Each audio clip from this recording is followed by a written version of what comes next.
Hello प्यारे विद्यार्थियों, मैं विकास भारद्वाज आप सभी के परीक्षा मैनिया यूट्यूब चैनल पे हार्दिक स्वागत एवं अभिनंदन करता हूं। जैसा कि हम लोग डिस्कशन कर रहे थे इंडियन कॉन्स्टिट्यूशन एंड पॉलिटी, भारतीय संविधान और राज्य व्यवस्था।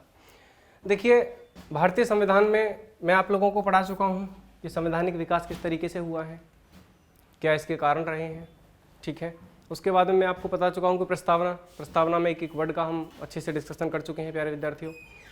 उसके बाद में अगला टॉपिक मैंने मौलिक अधिकार उठाया था, फिर नीति निर्देशक तत्व उठाया था, इट्स ओके। तो इसके बाद में जो है हम लोग अब डिस्कशन कर रहे हैं भाग 5 के बारे में। देखिए, जो फिलोसफिकल एरिया था वो हम लगभग कवर कर चुके हैं, लगभग क्या पूरी तरीके से फिनिश कर चुके हैं।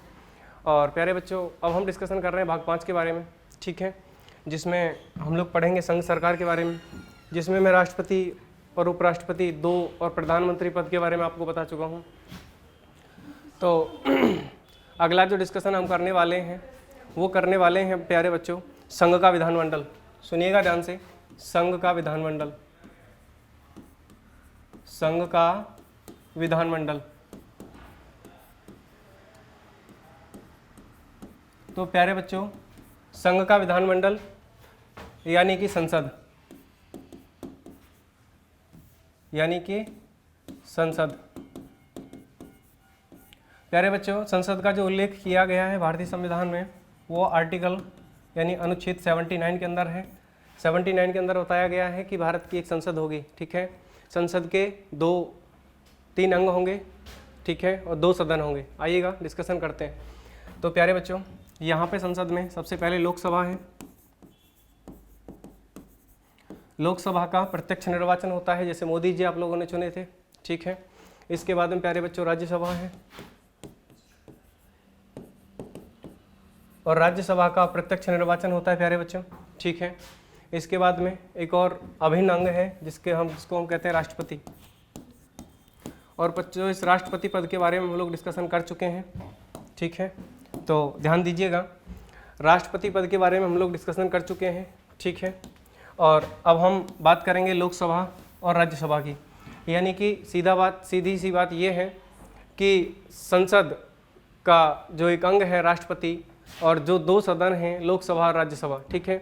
तो देखिए, राष्ट्रपति संसद का एक अभिन्न अंग है, ठीक है, ये लिखा गया है। तो आइएगा डिस्कशन करते हैं। सबसे पहले हम राज्यसभा के बारे में बात करते हैं, फिर हम लोकसभा के बारे में बात करते हैं। आइएगा डिस्कशन करते हैं राज्यसभा, ठीक है। देखिए, राज्यसभा में 2 प्रकार से सीटों का आवंटन होता है। पहले सीटों के बारे में समझ लेते हैं, ठीक है। तो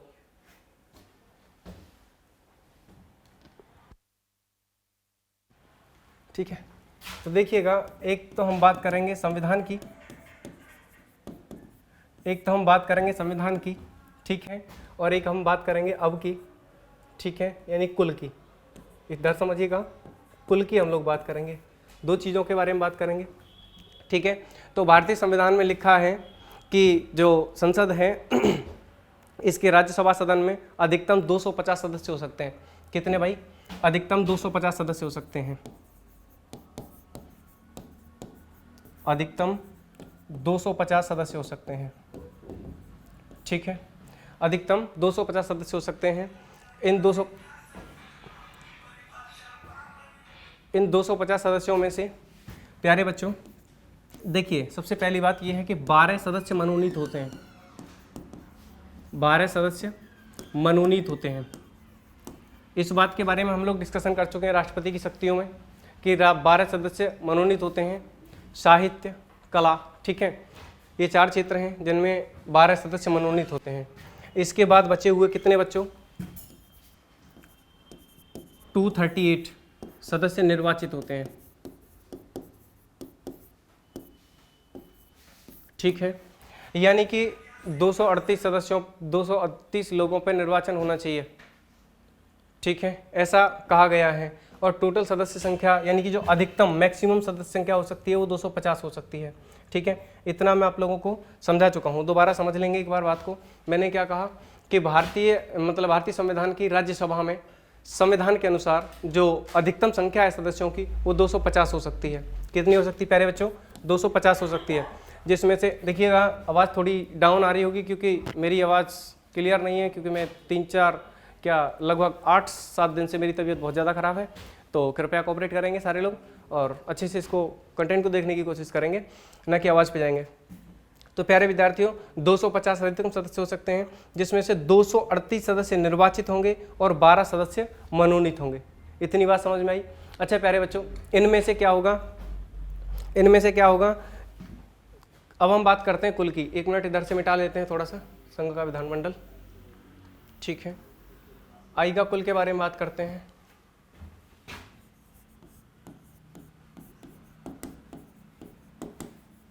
कुल सदस्य 245, कितने प्यारे बच्चों? 245, ठीक है। इसमें से 233, देखिए मनोनीत तो पूरे कंप्लीट हैं, मनोनीत तो 12 मनोनीत हैं, तो ये आज की डेट में भी 12 के 12 मनोनीत होते हैं। लेकिन प्यारे बच्चों, यहाँ 233 सदस्य निर्वाचित होते हैं, 233 सदस्य निर्वाचित होते हैं, ठीक है। इनमें से प्यारे बच्चों, इनमें से क्या है कि 225 सदस्य तो राज्यों से हैं, 225 सदस्य तो राज्यों से हैं,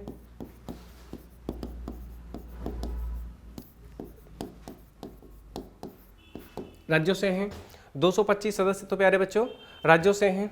और इसके बाद में 8 सदस्य यूटी यानी कि संघ शासित प्रदेशों से हैं, संघ शासित प्रदेशों से हैं, जिसमें जम्मू कश्मीर से 4 हैं। अगर आप लिखना चाहें तो इसे लिख सकते हैं साइड में, यहाँ पे जम्मू कश्मीर J&K, तो जम्मू कश्मीर से प्यारे बच्चों 4 हैं, और दिल्ली से प्यारे बच्चों 3 हैं, और पुदुचेरी से प्यारे बच्चों 1 हैं, ठीक है। तो इस तरीके से राज्यसभा का सदस्यों का निर्वाचन है। आइएगा समझते हैं दोबारा से मैं क्या कहना चाह रहा हूँ। राज्यसभा में संविधान में जो टोटल अधिकतम संख्या है वो 250 हो सकती है, 250 हो सकती है, जिसमें 12 सदस्य मनोनीत हो सकते हैं और 238 सदस्य क्या है, निर्वाचित हो सकते हैं।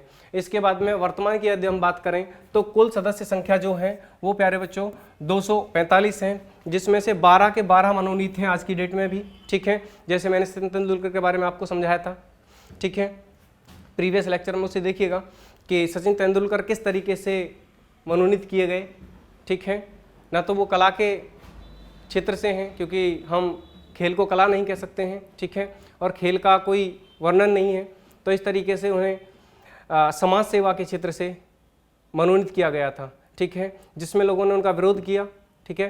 तो संसद ने यह कहकर टाल दिया कि हमारे सर्वोच्च न्यायालय ने यह कहकर टाल दिया कि संसद के कार्यों में हस्तक्षेप करना न्यायालय का कार्य नहीं है, ठीक है। तो इस तरीके से उस पर कोई अभी तक कोई एक्शन नहीं लिया गया है, बाकी विरोध में कुछ बातें आई हैं, तो ध्यान से समझेंगे।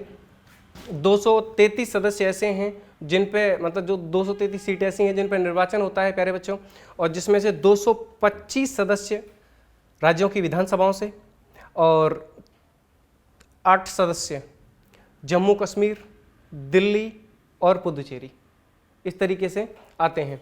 नेक्स्ट प्यारे बच्चों, अगली यदि हम बात करें तो अगला इसके बारे में बात करते हैं कि इसकी मतलब इसका जो निर्वाचन होता है अप्रत्यक्ष निर्वाचन होता है, अप्रत्यक्ष निर्वाचन, ठीक है, और आनुपातिक पद्धति के अनुसार, आनुपातिक प्रणाली, ठीक है। अप्रत्यक्ष का मतलब केवल इतना समझिएगा अपने लेवल पे कि अप्रत्यक्ष का मतलब जिसमें जनता भाग नहीं लेती, जनता के द्वारा चुने हुए प्रतिनिधि भाग लेते हैं, उसे अप्रत्यक्ष निर्वाचन कहते हैं, ठीक है प्यारे बच्चों।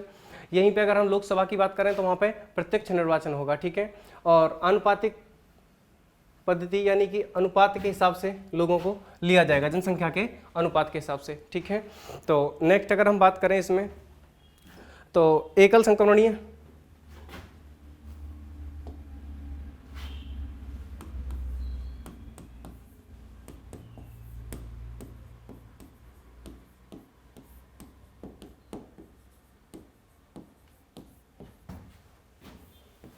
मत प्रणाली,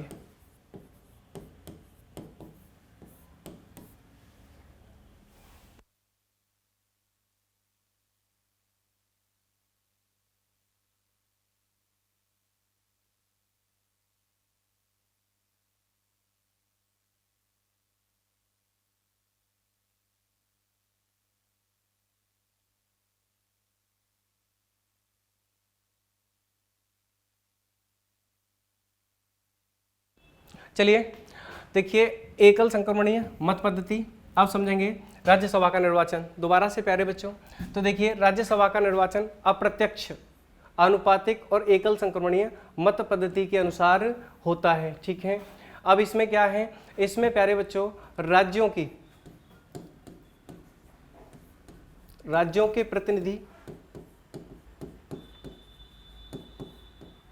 प्रतिनिधि जो जनता द्वारा चुने गए हैं वो प्रतिभाग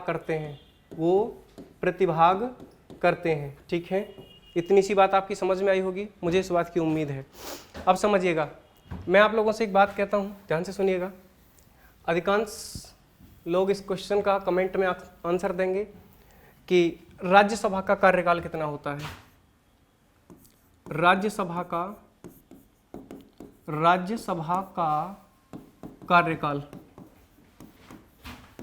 तो प्यारे बच्चों राज्यसभा का कार्यकाल, ठीक है, तो पहला ऑप्शन है 5 वर्ष, दूसरा ऑप्शन है 6 वर्ष।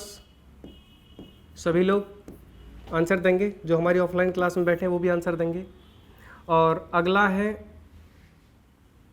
7 वर्ष, और अगला है 4 नंबर, इनमें से कोई नहीं।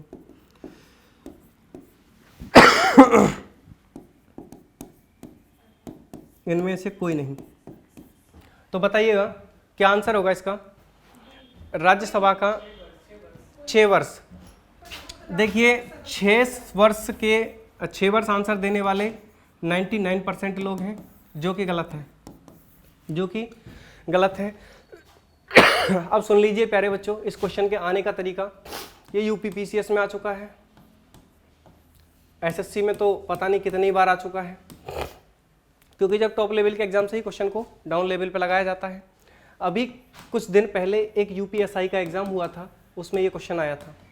ठीक है, तो प्यारे बच्चों ध्यान से समझिएगा कि राज्यसभा का कार्यकाल नहीं होता है, इस बात को मैं अभी आपको समझाने वाला हूँ। राज्यसभा का कार्यकाल नहीं होता है, राज्यसभा के सदस्यों का कार्यकाल 6 वर्ष होता है। राज्यसभा एक स्थायी सदन है। दोबारा से समझिएगा मैं क्या कहना चाह रहा हूँ कि राज्यसभा का कार्यकाल नहीं होता है प्यारे बच्चों, राज्यसभा एक स्थायी सदन है। ठीक है, और राज्यसभा कभी भंग नहीं होती है। ठीक है, एक प्यारी सी बच्ची थी, बड़ा प्यारा क्वेश्चन था उसका, ध्यान से सुनिएगा। उसने ये कहा कि सर एक बात बताइए, जिस दिन इस राज्यसभा का पहली बार गठन हुआ तो किस तरीके से किया गया था, आखिर क्या मैटर था उन लोगों का जो कि इन्होंने राज्यसभा का गठन कर दिया। क्योंकि आपको पता है कि एक तिहाई सदस्य ही चुने जाते हैं। तो भाई जिस दिन राज्यसभा का गठन हुआ था तो उस दिन कैसे गठन हुआ, क्या उन्होंने प्रणाली अपनाई। तो प्यारे बच्चों ध्यान से सुनिएगा, उन्होंने क्या प्रणाली अपनाई। तो उन्होंने कहा कि भाई जितने भी लोग हैं ना 245, इन्हें एक बार से चुन लेते हैं, और इन लोगों का पहले 1/3, इनका पहले 1/3 पहले दूसरे साल में, मतलब जो फर्स्ट सेकेंड ईयर आएगा उसमें वो लोग मतलब अपना पद त्याग देंगे। इसी तरीके से उन लोगों का एग्रीमेंट कराया था और इसी तरीके से उनका चुनाव किया गया था कि जो चाहे तो ये मान लो कि वो बुजुर्ग व्यक्ति थे, चाहे ये मान लो कि वो किसी भी तरीके से उस समय का क्राइटेरिया रहा होगा, इतना हम डीप नहीं जाएंगे और ना ही इसमें खोजबीन करने की जरूरत है, क्योंकि एग्जाम के लायक कोई भी इंपॉर्टेंट बात नहीं है। जो मैं समझा रहा हूँ उस पर ध्यान देंगे केवल। तो प्यारे बच्चों 1/3 सदस्यों को 2 वर्ष बाद हटा दिया, उनके स्थान पर अगले 1/3 सदस्य दोबारा से आ गए। ठीक है, उनमें से मतलब फिर से दोबारा से 1/3 सदस्य आ गए। उसके बाद में फिर अगले 1/3 सदस्यों का फिर से वहां से मतलब पद मुक्त हो गए, और उसके बाद में फिर से 1/3 सदस्य आ गए, और इस तरीके से अब राज्यसभा कंटिन्यू चलती रह रही है। ठीक है, तो इस क्वेश्चन का आंसर मुझे उम्मीद है कि सभी को मिल गया होगा। बहुत प्यारा क्वेश्चन था। देखिए जो पढ़ता है क्वेश्चन वही कर सकता है, और जिसे पढ़ने का शौक नहीं भाई वो क्वेश्चन नहीं कर सकता। ठीक है, तो आइएगा नेक्स्ट डिस्कशन करते हैं। मुझे उम्मीद है कि ये बात आपकी समझ में आ गई होगी। तो एक पॉइंट आप लोग लिखेंगे और मैं बोलूँगा, लिखिएगा राज्यसभा एक स्थायी सदन है। लिखेंगे सारे लोग, राज्यसभा एक स्थायी सदन है, यह कभी भंग नहीं किया जा सकता, यह कभी भंग नहीं किया जा सकता। राज्यसभा एक स्थायी सदन है, यह कभी भंग नहीं किया जा सकता। इसके 1/3 सदस्य, 1/3 सदस्य प्रत्येक 2 वर्ष बाद पद मुक्त होते हैं, दोबारा से लिखेंगे जिन लोगों का छूट गया है। राज्यसभा एक स्थायी सदन है, राज्यसभा एक स्थायी सदन है, यह कभी भंग नहीं होता है, इसके 1/3 सदस्य प्रत्येक 2 वर्ष बाद पद मुक्त होते हैं। ठीक है, अब लिखेंगे राज्यसभा के सदस्यों का कार्यकाल। राज्यसभा का कार्यकाल नहीं प्यारे बच्चों, मैं जो बोल रहा हूं उसे लिखेंगे। राज्यसभा के सदस्यों का कार्यकाल 6 वर्ष होता है। राज्यसभा के सदस्यों का कार्यकाल 6 वर्ष होता है।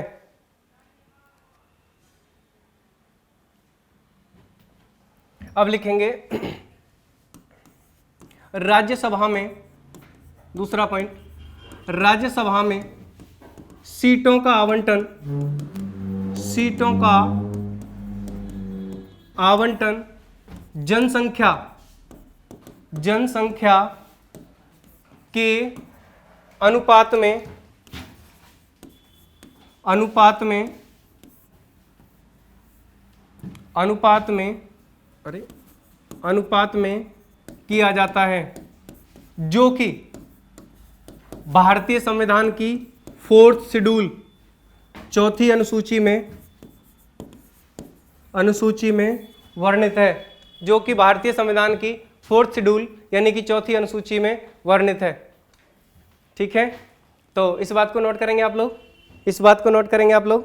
अब हम लोग चलते हैं लोकसभा की तरफ, ध्यान से समझिएगा, मोदी जी को बताते हैं। ठीक है, कैसे कैसे तुम लोगों ने निर्वाचन कर लिया है ना, बड़े खतरनाक प्राणी हो तुम्हें। चलो, तो प्यारे बच्चों, एक प्यारा सा क्वेश्चन था, किसी एक बहुत बुजुर्ग व्यक्ति थे, उन्होंने पूछा था, तो कमेंट बॉक्स में आंसर देंगे कि यदि जाति के आधार पर मंत्रिमंडल में, यदि जाति के आधार पर मंत्रिमंडल में मंत्रियों को न रखा जाए, न रखा जाए तो जनता और लोगों की क्या टिप्पणी रहेगी, कमेंट बॉक्स में लिखेंगे। तो जनता और लोगों की क्या टिप्पणी रहेगी, कमेंट बॉक्स में लिखेंगे। क्योंकि आप लोग बड़े बढ़िया आदमी हो, क्योंकि आप बार बार एक बात बोलते हो कि सर जाति को आधार बनाकर वोट ली जाती है। भाई जाति को आधार बनाकर वोट नहीं ली जाती, आप भी जाति को आधार बनाकर वोट देते हो। कई बार क्या होता है कि यदि मोदी सरकार में अनुसूचित जनजाति यानी कि SC ST का मंत्री नहीं आया तो जनता क्या है, विरोध पैदा कर देती है, कहती कि हमारी जाति का मंत्री नहीं है, समुदाय मुस्लिम समुदाय का नहीं आया तो हम हमारे समुदाय का व्यक्ति नहीं है। तो इस तरीके से भी जो राज्यसभा या लोकसभा का निर्वाचन और मंत्रिमंडल तैयार किया जाता है प्यारे बच्चों, उसमें इन सारी बातों का ध्यान रखा जाता है। तो आइए इस बात को मुझे कमेंट बॉक्स में लिखेंगे। नेक्स्ट पॉइंट की हम लोग डिस्कशन करेंगे। तो अगला पॉइंट, चलो कोई दिक्कत नहीं, लोकसभा का गठन।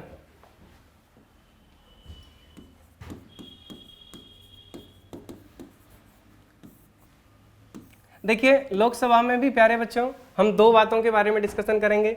एक हम संविधान की बात कहेंगे,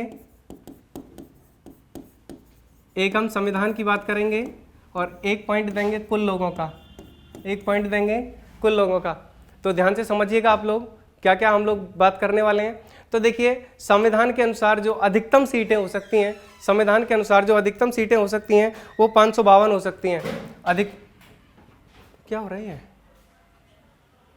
सर, आप कुछ कर रहे हैं क्या? ठीक है, तो यहां पर लिखेंगे अधिकतम सदस्य 552। ठीक है, अधिकतम सदस्य 552, क्योंकि प्यारे बच्चों पहले 2 आंग्ल भारतीय समुदाय यानी एंग्लो इंडियन लोगों को मनोनीत किया जाता था। पहले 2 आंग्ल भारतीय समुदाय यानी कि एंग्लो इंडियंस को मनोनीत किया जाता था, लेकिन प्यारे बच्चों अब नहीं किया जाता है। ठीक है, तो अब हम लोग समझेंगे कि यहाँ पे 550 सदस्य तो निर्वाचित होते थे, 550 सदस्य तो निर्वाचित होते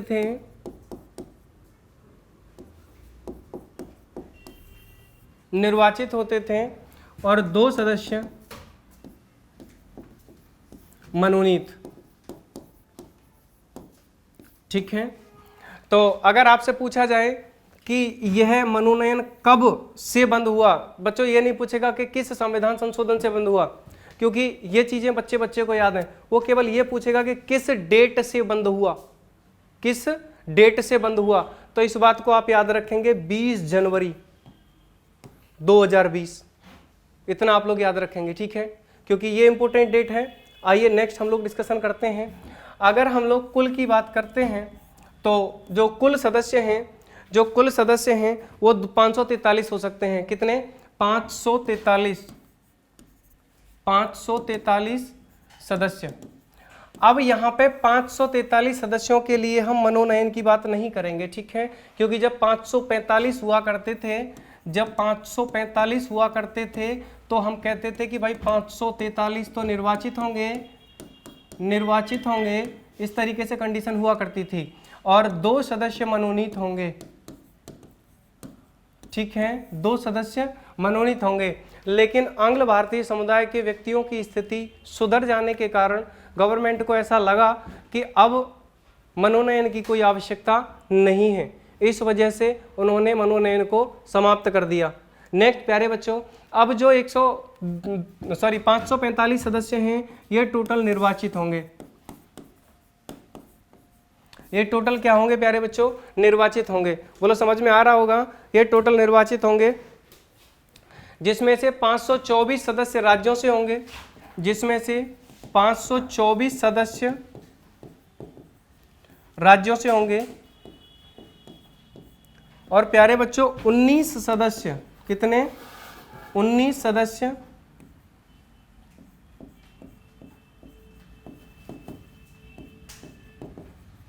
यूटी से, यानी संघ शासित क्षेत्रों से होंगे, ठीक है। इसमें कौन कौन शामिल हैं? दिल्ली में 7 हैं, और जम्मू कश्मीर में 5 हैं, और 2 दादर नगर हवेली में, और सभी से बाकी जो बच गए हैं 5, उन सभी में 1-1 है।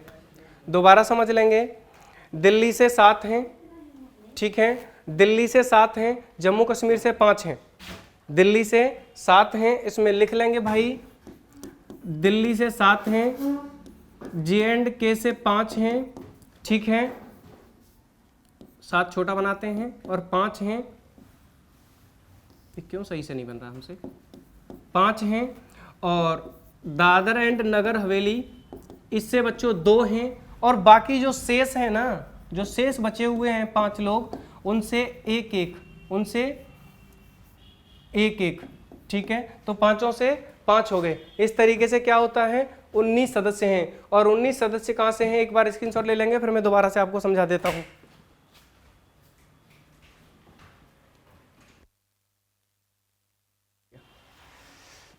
दोबारा से समझते हैं। देखिए, लोकसभा का गठन की अगर हम बात करें तो लोकसभा का गठन, इसमें संविधान के अनुसार अधिकतम सदस्य संख्या 552 हो सकती है, जिसमें से 550 निर्वाचित और 2 सदस्य मनोनीत हो सकते हैं। और कुल की अगर हम बात करें तो अभी कुछ समय पहले प्यारे बच्चों 545 हुआ करते थे, जिसमें से 543 निर्वाचित और 2 मनोनीत हुआ करते थे। लेकिन गवर्नमेंट को लगा कि अब मनोनयन की कोई आवश्यकता नहीं है, तो इस वजह से मनोनयन को समाप्त कर देना चाहिए। इस वजह से 543 सदस्य जो कि केवल निर्वाचित होते हैं, मनोनयन नहीं होता है, जिसमें से 524 सदस्य राज्यों की विधानसभाओं से, और प्यारे बच्चों 19 सदस्य यूटी से, केंद्र शासित प्रदेशों से, जिसमें दिल्ली से 7 हैं केजरीवाल साहब के यहाँ से, और केजरीवाल साहब के घर से मत समझ लेना, ठीक है। तो दिल्ली से 7 हैं, और जम्मू कश्मीर से 5 हैं, दादर नगर हवेली से 2 हैं, और शेष से 1-1 हैं। आइएगा डिस्कशन करते हैं अगला पॉइंट। अगला पॉइंट है संबंधी प्रावधान। लोकसभा संबंधी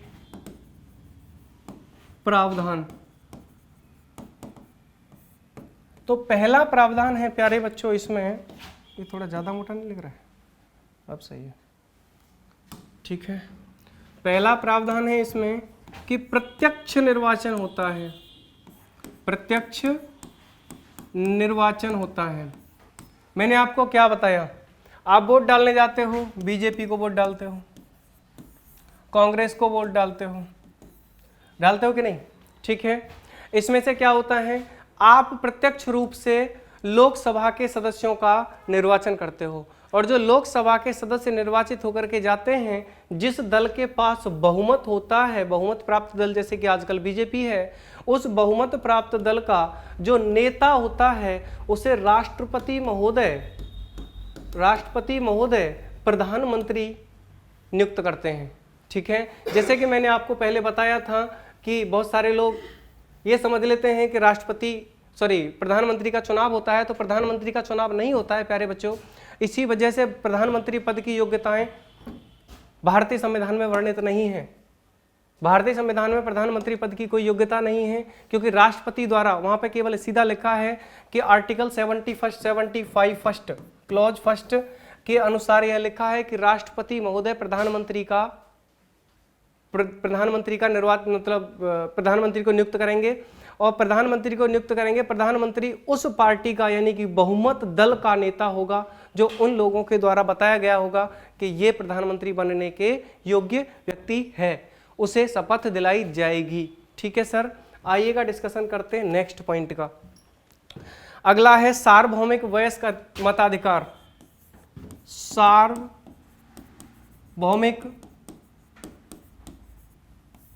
वयस्क मताधिकार यानी कि आप सभी को आंख बंद करके बटन दबाने का अधिकार है। ठीक है, आप सभी को यानी कि सभी के सामूहिक रूप से निर्वाचन होता है प्यारे बच्चों। नेक्स्ट पॉइंट नंबर 3 की यदि हम बात करें तो पॉइंट नंबर 3 ये कहता है कि यहाँ पे क्षेत्रीय प्रतिनिधि होते हैं।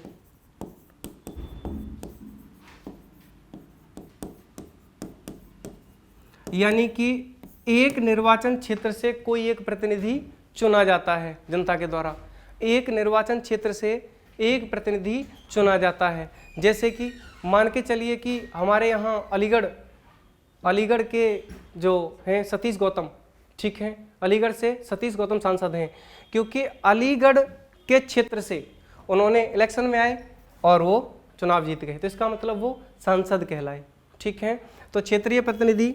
पॉइंट नंबर 4 की यदि हम बात करें तो पॉइंट नंबर 4 यह कहता है पास्ट द पोस्ट पद्धति। ये ब्रिटेन की पद्धति है, क्योंकि ब्रिटेन में प्रधानमंत्री सर्वोपरि होता है। ठीक है, वहाँ पे राष्ट्रपति को केवल, मैंने आपको बताया था राष्ट्रपति पद में कि राष्ट्रपति को केवल एक रबड़ की मोहर माना गया है। ठीक है, यदि वो हाँ कहेंगे तब भी हाँ हो जाएगी, यदि वो ना कहेंगे तब भी हाँ हो सकती है। ठीक है प्यारे बच्चों, नेक्स्ट पॉइंट की यदि हम बात करें, अगला पॉइंट तो लिखेंगे लोकसभा का कार्यकाल 5 साल होता है। लोकसभा का कार्यकाल 5 साल होता है, लिखेंगे अगला पॉइंट। अब आप नोट करेंगे एक पॉइंट, लोकसभा का कार्यकाल 5 वर्ष होता है।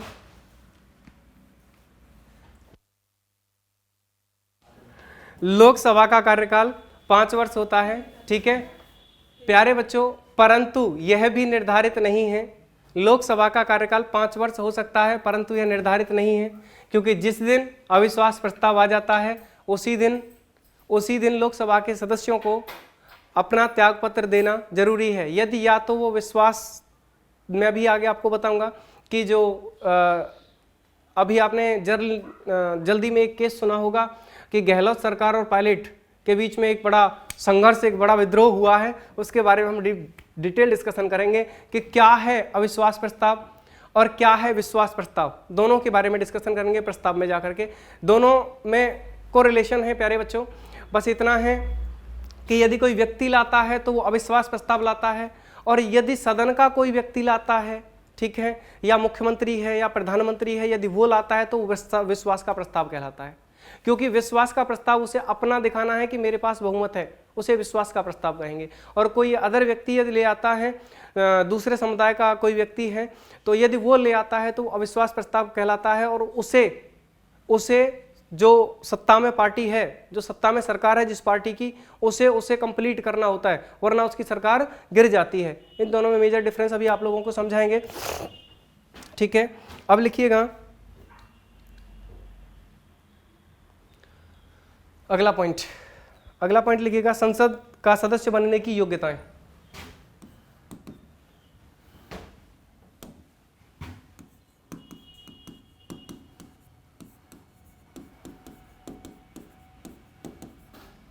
सदस्य बनने की योग्यताएं, यहां थोड़ा सा ध्यान देना आप लोग, ठीक है। पहला नंबर तो वही है कि भारत का नागरिक होना चाहिए, भारत का नागरिक हो,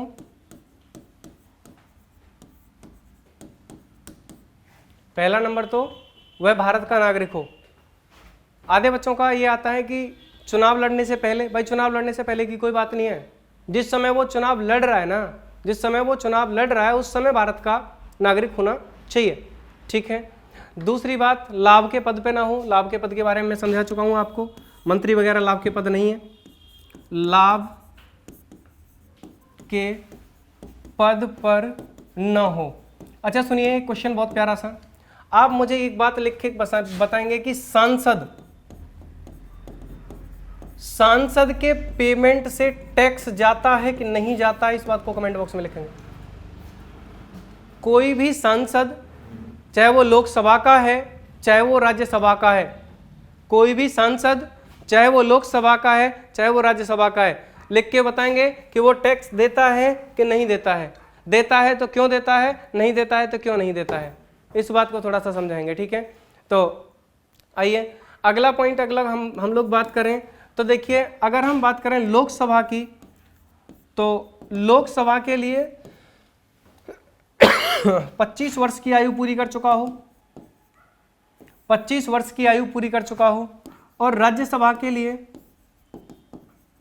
राज्यसभा का सदस्य बनने के लिए 30 वर्ष की आयु पूरी कर चुका हो।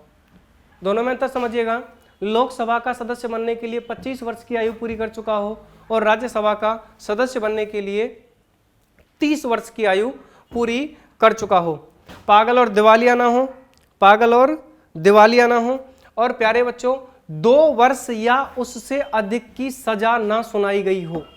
जैसे लालू प्रसाद यादव, तुम्हें एक बढ़िया वाला एग्जांपल देता हूं, लालू प्रसाद यादव बेचारे मीडिया के सामने कहते हैं हम अपनी बात तुम्हें क्यों बताई दें, तुम जनता में फैलाई दोगे, हमारा का भलो कर ही दोगे, है। तो वही बातें हैं, उन्हें 2 साल से अधिक यानी कि 5 साल की सजा सुनाई गई। ध्यान से समझना इस बात को, थोड़ा सा इंपॉर्टेंट पॉइंट है, उन्हें 5 साल की सजा सुनाई गई। कोई भी व्यक्ति सांसद पद के लिए चुनाव नहीं लड़ सकता है जब तक कि उसे 2 साल या उससे अधिक की तो सजा सुनाई गई हो, ठीक है, तो वह सांसद बनने के योग्य नहीं है। अच्छा सर, क्या 2 साल या उससे अधिक की सजा सुनाई गई हो तभी तक सांसद बनने के योग्य नहीं है? नहीं सर, जो सजा सुनाई गई है उसके बाद 6 वर्ष बाद तक, उसके बाद 6 वर्ष बाद तक, उसके बाद 6 वर्ष बाद तक, ठीक है। अच्छा एक बात और सुनिएगा प्यारे बच्चों, मैं आपको एक पॉइंट बताता हूं। यदि कोई भी बंदा सरकारी नौकरी की तैयारी कर रहा है, कोई भी सरकारी नौकरी, कोई भी सरकारी नौकरी, बच्चों के मन में बड़ा वो रहता है, मैं आज आपको समझाता हूं। कोई भी सरकारी नौकरी की आप बात कर रहे हैं और आपको किसी भी केस में, चाहे वो फौजदारी मामला है चाहे वो दीवानी मामला है, आपको पुलिस ने अरेस्ट कर लिया है, तो बच्चों का सवाल रहता है कि क्या सर हम अप्लाई कर सकते हैं, क्या हम सरकारी नौकरी हमें मिल सकती है? तो प्यारे बच्चों इसको ध्यान से सुनिएगा। कुछ कंडीशंस हैं, जैसे कि मान के चलिए कि आपने कोई घिनौना काम नहीं किया है, कोई गंदा काम नहीं किया है, किसी भी व्यक्ति ने, जैसे कि किसी के साथ गलत तरीके से दुर्व्यवहार करना, यानी कि रेप वगैरह की जो कंडीशंस आती हैं, उन कंडीशनों को यदि आप नहीं करते हो, कोई सिंपल मामला है, आपको किसी ने 2-4 चांटे वगैरह लगा दिए, पुलिस वगैरह आपको उठा के ले गई है, तो इसमें कोई दिक्कत वाली बात नहीं है, ये एक साधारण व्यवस्था है और इसमें आप तैयारी कर सकते हैं बहुत अच्छे से, कोई दिक्कत वाली बात नहीं है। तो प्यारे बच्चों, और वहाँ पे आप आराम से अपना फॉर्म भर सकते हैं और कोई परेशानी वाली बात नहीं है। परंतु कोई गलत शोषण के तरीके से कोई अपमानजनक किसी को बात बोलें और उसमें यदि आप गिरफ्तार होते हो तो फिर आपका कैरेक्टर पे एक चिन्ह लग जाता है और उस तरीके से आप फिर किसी भी गवर्नमेंट जॉब में नहीं आ सकते हो। जहाँ तक कि मैं आपको बताऊं कि कोई भी SC/ST एक्ट अधिनियम का यदि आप उल्लंघन करते हो तब भी आप सरकारी नौकरी के योग्य नहीं रह जाते हो। हालांकि किसी भी तरीके की, जहां तक कि मैं आपको बताऊं, छोटा अगर किसी के ऊपर मर्डर की कोशिश का केस लगा है तो वह भी एक लिमिट पर जाकर के समाप्त हो जाता है, और जिस दिन वो केस समाप्त हो जाता है उस दिन के बाद आप सरकारी नौकरी में फॉर्म भरने के योग्य हैं। ठीक है, जहां तक मुझे उम्मीद है आपकी समझ में आई होगी बात। नेक्स्ट प्यारे बच्चों, पॉलिटी को पढ़िए मत, इसे खोजिए, ठीक है, इस पर रिसर्च करिएगा, और जितना आप इसको रिसर्च करोगे उतना आपको अच्छी से फीलिंग आएगी अंदर से कि हाँ हम कुछ पढ़ रहे हैं। ठीक है, नेक्स्ट प्यारे बच्चों, मुझे उम्मीद है कि आपकी समझ में आया होगा संसद का जो सदस्य बनने की योग्यता है। इसमें आप ध्यान से एक बात नोट कर लीजिएगा, क्योंकि एसएससी सीजीएल में क्वेश्चन आ चुका है। क्योंकि कोई भी व्यक्ति जिसे 2 साल, अब सुनना ध्यान से, अगर इसे 1.5 साल की सजा सुनाई गई है तो कोई दिक्कत नहीं, बढ़िया, वो कल को चुनाव लड़ लेगा। ठीक है, कोई दिक्कत वाली बात ना है। लेकिन यदि किसी व्यक्ति को 2 साल, अगर 2 वर्ष 1 दिन की भी सजा सुनाई गई है, 2 वर्ष 1 दिन की भी सजा सुनाई गई है, 1 दिन की भी यदि सजा सुनाई गई है, तो उसे इस टाइम को खत्म करने के बाद 6 साल और इंतजार करना पड़ेगा, जब वह चुनाव में आ सकता है। एग्जाम्पल याद रखेंगे, सीधा साधा लालू प्रसाद यादव, ठीक है, और उनके एक साले महोदय, कौन, साधु यादव। वाह, हमारी क्लास में कुछ अच्छे लोग बैठे हैं, धन्यवाद। तो साधु यादव है, तो साधु यादव भी बड़े खतरनाक आदमी हैं, वो बता देते हैं कि, तो चलो छोड़ो, वहीं से एक डायलॉग निकला है, आपको पता होगा, उसे बोलने का क्लास में अधिकार नहीं है। आइए डिस्कशन करते हैं नेक्स्ट पॉइंट पे। तो प्यारे बच्चों, अगला पॉइंट,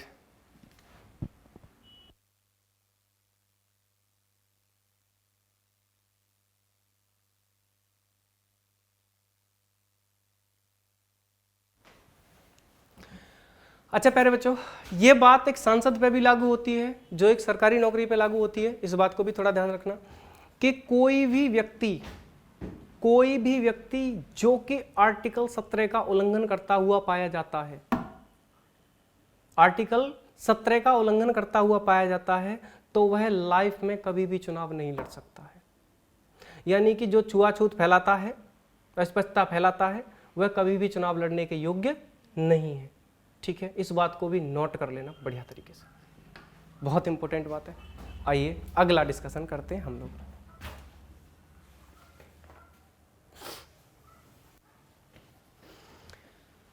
अब बात करते हैं संसद की सदस्यता की समाप्ति। सदस्यता की समाप्ति, बस एक लाइन याद रखने लायक है, बाकी सब तो आपको पता है। मृत्यु हो जाएगी तो सदस्यता समाप्त हो जाएगी, खुद से रिजाइन दे दे, ठीक है, तो सदस्यता समाप्त हो जाएगी, राष्ट्रपति उसे बर्खास्त कर दें तो सदस्यता समाप्त हो जाएगी। 3-4 बातें इंपॉर्टेंट याद रखना। देखो, पहला पॉइंट एक बोल के समझाता हूं। यदि कोई व्यक्ति, दोनों में अंतर समझना, 2 लाइन है, बेहद इंपॉर्टेंट है, दोनों में अंतर समझना। यदि कोई व्यक्ति एक ही समय पर, ध्यान समझना, एक ही समय पर लोकसभा और राज्यसभा से निर्वाचित हो जाता है, बस चंद डिफरेंस है, एक ही समय पर लोकसभा और राज्यसभा से निर्वाचित हो जाता है। कैसे कि मान के चलो कि एक व्यक्ति राज्यसभा के चुनाव चल रहे हैं, ठीक है, राज्यसभा का निर्वाचन चल रहा है, और किन्हीं कारणों से उसी समय पर लोकसभा का चुनाव चल रहा है, लोकसभा का भी निर्वाचन चल रहा है। दोनों में हाथ मारने की कोशिश करी, दोनों में हाथ मारने की कोशिश की, गौर देना मेरी बात पे, दोनों में हाथ मारने की कोशिश की, और व्यक्ति दोनों जगह से चुनाव में विजयी हो गया। गौर देना मेरी बात पे, दोनों जगह से चुनाव में व्यक्ति विजयी हो गया, दोनों जगह से व्यक्ति चुनाव में विजयी हो गया, तो उसे 10 दिन के अंदर, 10 दिन के अंदर, मान के चलिएगा कि हमारे मोदी जी हैं, ठीक है, वो राज्यसभा से भी चुनाव में आ गए और लोकसभा से भी चुनाव में आ गए। अब उनका मन हुआ कि भाई चुनाव तो जीते गए, अब एक काम करते हैं, कुल्लू मनाली घुमाते हैं। अब कुल्लू मनाली घूमने के लिए गए, वहां से वापस आ रहे हैं वो 14 दिन बाद, समझना ध्यान से, वहां से वापस आ रहे हैं वो 14 दिन बाद। तो प्यारे बच्चों, यदि कोई व्यक्ति 10 दिन तक सदन को, संसद को सूचना नहीं देता है कि मैं इस पद को लेना चाह रहा हूं या उस पद को लेना चाह रहा हूं, तो यहां पे राज्यसभा की सदस्यता समाप्त हो जाएगी। ध्यान समझना, किसकी? राज्यसभा की सदस्यता समाप्त हो जाएगी। जब व्यक्ति एक ही समय पर दोनों सदनों के लिए निर्वाचित हो जाता है तो, ठीक है, और वह 10 दिन तक सदन को सूचित नहीं करता है, तो क्या होता है प्यारे बच्चों? उसकी राज्यसभा की, लोकसभा नहीं, राज्यसभा की सदस्यता समाप्त कर दी जाती। अब समझना ध्यान से एक और बात, कोई व्यक्ति है जो पहले राज्यसभा का सदस्य है, चलो ऐसे समझो, लोकसभा का सदस्य है, ठीक है, और वह लोकसभा का सदस्य है, उसने राज्यसभा के निर्वाचन में भाग लिया।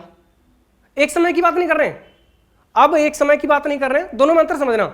एक व्यक्ति पहले से लोकसभा का सदस्य है और उसने राज्यसभा के निर्वाचन में भाग लिया और वह राज्यसभा के लिए भी निर्वाचित हो जाता है, और वह राज्यसभा के लिए भी निर्वाचित हो जाता है, और वह राज्यसभा के लिए भी निर्वाचित हो जाता है। उसके बाद यदि 10 दिन तक अपनी सूचना नहीं देता है तो पहले सदन से उसका पद रिक्त कर दिया जाएगा।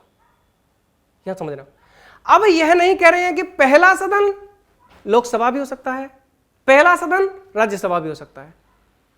मान के चलो व्यक्ति पहले लोकसभा का मेंबर था या फिर राज्यसभा का मेंबर था, अब उसने लोकसभा से चुनाव लड़ा, तो यदि वो पहले लोकसभा का मेंबर था तो पहले लोकसभा की जो पहली सदस्यता थी वो समाप्त होगी। यदि वो पहले राज्यसभा का मेंबर था तो राज्यसभा की सदस्यता समाप्त हो जाएगी, ठीक है, यानी कि पहले वाले सदन की सदस्यता समाप्त हो जाएगी। और यदि एक ही समय की बात करेंगे तो प्यारे बच्चों राज्यसभा की सदस्यता समाप्त हो जाएगी। दोनों में अंतर समझ आया? दोनों में अंतर समझ आया? एक बार रिपीट करते हैं क्योंकि थोड़ा सा कॉम्प्लिकेटेड है, दोबारा रिपीट करते हैं। प्यारे बच्चों, मैं केवल इतना कह रहा हूं कि यदि कोई व्यक्ति पहले से किसी सदन का मेंबर है और दूसरे सदन के लिए चुनाव लड़ता है और वह जीत जाता है, जीतने के बाद 10 दिन तक नोटिस नहीं देता है, तो उसकी पहले सदन की सदस्यता समाप्त हो जाएगी। सीधी बात। यदि एक सेम टाइम में चुनाव होते हैं, एक साथ दोनों सदनों के चुनाव होते हैं और दोनों सदनों से वह चुनाव जीत जाता है, तो उसकी राज्यसभा की सदस्यता समाप्त हो जाएगी। यहां पर फिक्स है कि उसकी राज्यसभा की सदस्यता समाप्त हो जाएगी। बाकी आपको पता है कि मान के चलो कोई व्यक्ति संसद के किसी सदन से है और वह राज्य विधानमंडल से चुनाव लड़ता है, ठीक है, और यदि वह 14 दिन तक, डिफेंस समझना, 14 दिन तक यदि सूचना नहीं देता है तो राज्य विधानमंडल से हटा दिया जाएगा। वहां तो वैसे भी आप सोच सकते हैं क्योंकि छोटा सदन है, पहले उसी से हटाएंगे, ठीक है, वहां तो कोई समझाने वाली बात नहीं है, यहां पे थोड़ा सा इंपॉर्टेंट है, ठीक है। चलिए नेक्स्ट, ये बात आपकी समझ में आई होगी सदस्यता, और इससे ज्यादा आपको पढ़ने की कोई जरूरत नहीं है, ठीक है, काफी है, सफिशिएंट है आपके लिए। नेक्स्ट, उम्मीद है आपकी समझ आया होगा, ठीक है। आज की क्लास को यहीं तक छोड़ते हैं। साथ हमारा स्वास्थ्य हमारा साथ नहीं दे रहा है, तो आपको मुझे सुनने के लिए बहुत बहुत धन्यवाद। सभी प्यारे प्यारे विद्यार्थियों को आगे बढ़ने के लिए मेरा बहुत सारा आशीर्वाद और प्यार, और वो हमेशा उन्नति के मार्ग पर चलें, जिससे कि हमें अच्छा लगे कि हाँ भाई कुछ बच्चे कुछ अच्छा कर रहे हैं, ठीक है। तो धन्यवाद। क्लास पढ़ते रहिएगा, जगते रहिएगा, ठीक है, धन्यवाद। बंद करते हैं।